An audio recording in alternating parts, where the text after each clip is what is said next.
काम पर वोट नहीं दे रहे। यही राजनीति कर रहे हैं ना आप भी, जब मुसलमानों की बात कर रहे हैं। लालू जी ने बोला अभी थोड़े दिन पहले की बात कि मुसलमानों के लिए आरक्षण देना चाहिए।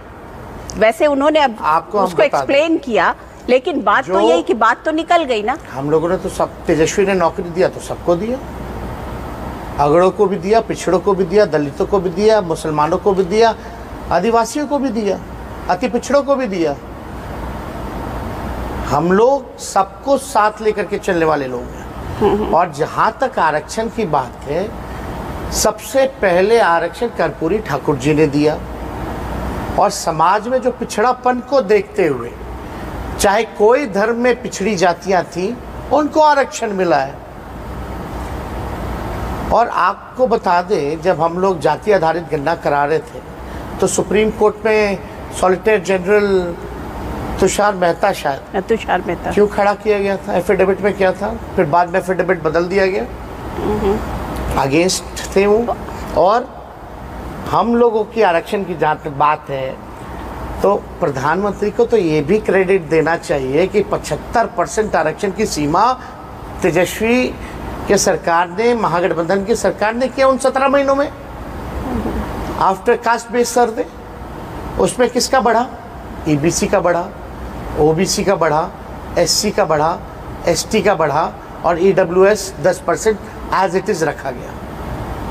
प्रधानमंत्री अगर कह रहे हैं कि हम मुसलमानों को सब कुछ दे देंगे, तो हम लोगों की सरकार ने बिहार में 75% आरक्षण सबसे ज्यादा दिया, उसमें सभी धर्म के लोग हैं। तो आपको मानना चाहिए ना कि आर्थिक आधार पर ही होना चाहिए आरक्षण, क्योंकि आप लोग एक तरफ तो जात पात का सर्वे कराते हो और दूसरी तरफ आप आर्थिक बात कर रहे हो। कोई कितना भी अमीर हो जाए, कल को मान लीजिए लालू जी को बोलता है ग्वाला, कई लोग बोलते हैं ललुआ, एक जाति हिन्ना से बोलते हैं। मांझी जी जाते हैं मंदिर, तो मुख्यमंत्री हैं भाई, फिर भी मंदिर धुलवा दिया जाता है। क्यों? राष्ट्रपति गई थी तो उनको भी रोक दिया गया था कई बार। इससे पहले गोविंद जी भी थे, वो भी जगन्नाथ मंदिर जो है उनको घुसने नहीं दिया गया। तो ये समाज में आर्थिक मदद तो लोगों को करना ही चाहिए जो गरीब है, लेकिन जो शोषण जिनका हुआ सामाजिक तौर पे जिन जातियों का, और वो आज भी भेदभाव है। अभी भी आप खबरें देखती होंगी कि घोड़े पे नहीं चढ़ सकता। क्यों नहीं चढ़ सकता दलित भाई? बारात क्यों नहीं ले जा सकता घोड़े पर?